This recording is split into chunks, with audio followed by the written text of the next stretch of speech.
let's talk about 3 simple ways to improve student behavior starting tomorrow. It's going to make a world of a difference for you in your classroom. Before we dive in though, make sure that you hit that subscribe button so you can see more videos like this.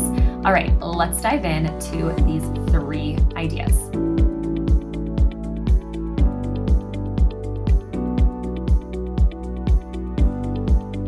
All right, let's dive into talking about 3 easy steps to improve student behavior. So I'm going to give you 3 different concepts to use and implement into your classroom.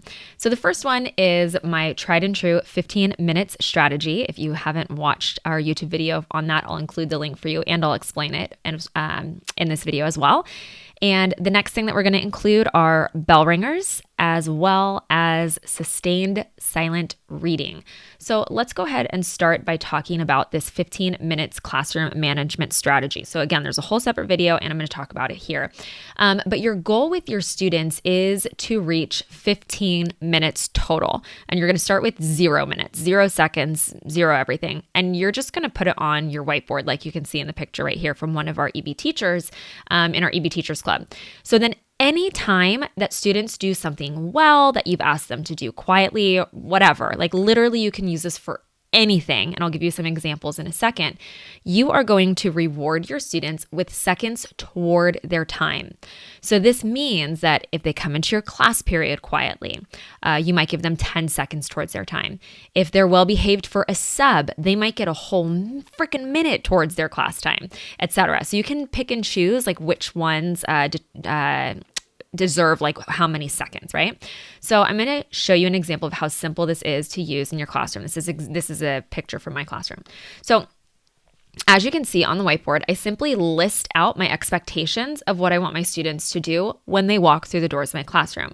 So students know when they come in, I want them to have their Chromebook on their desk, their ELA notes out, I want their claims and statement handouts out, and I want them to silently read while they await further instructions from me. So I don't have to do anything fancy. There's no chaos as students are coming into my room because they know exactly what to do. And if they do all of this, they're going to get seconds towards their class time. So, I literally just point to my whiteboard. If someone asks a question, I'm like, oh, directions are right there. And I don't have to repeat myself time and time again. And what's so great is it's really easy to implement and keep track of because it's just your seconds earned on your whiteboard. So if my students do all of this, then I'm going to give them 10 seconds towards their time or whatever it might be. And I will have a student do this even. So everyone does what they're supposed to do. And then I let, Madison know, hey, Madison, give the class 10 seconds towards our time. Great job, you guys, right? What you want to make sure that you do with this, though, is that you are implementing it on a consistent basis every single day in your classroom. So I want to talk about how to introduce this strategy to your students so that you get student buy-in from them. It's really important that they are a part of this too, right?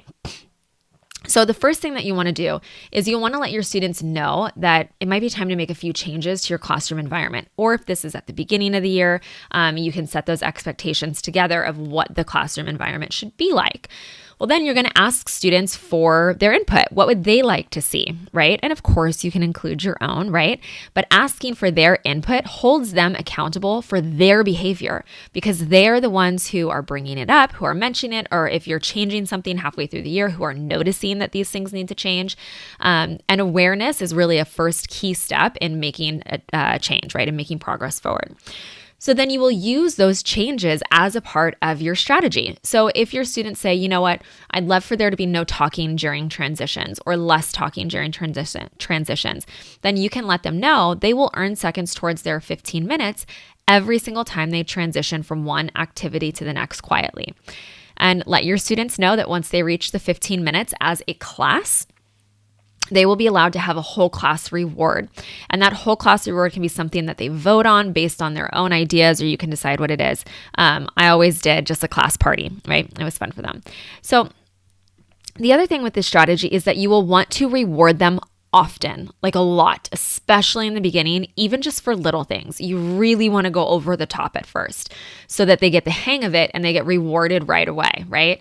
And often. So you'll want to have quite a few opportunities for students to add seconds towards their time that first day that you introduce it to them.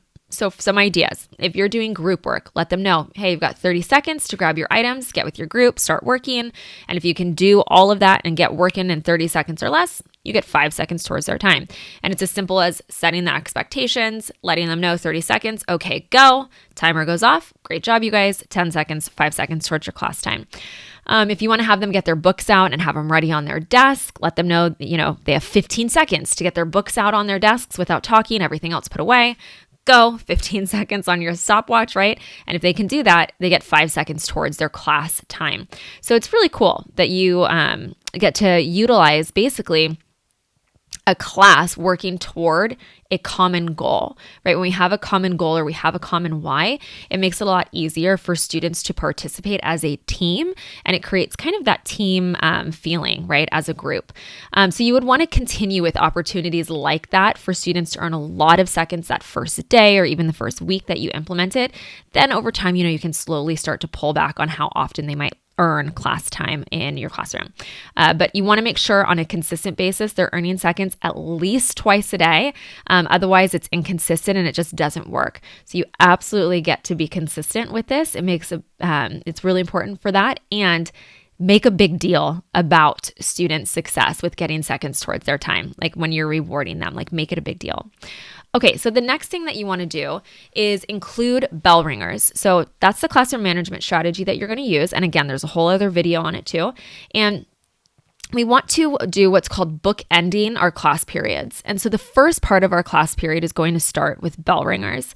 And it's because that first part of your class period can be crazy, just absolute chaos if students don't have something to do or know what the expectation is. And sometimes what ends up happening is we waste valuable class time getting our students settled in, right? It might take 5 minutes, 10 minutes, 15 minutes sometimes just to even get started with your lesson. And if you have a 45-minute class period, that's a third of your lesson just gone. So this is critical teaching time that we can use for our students.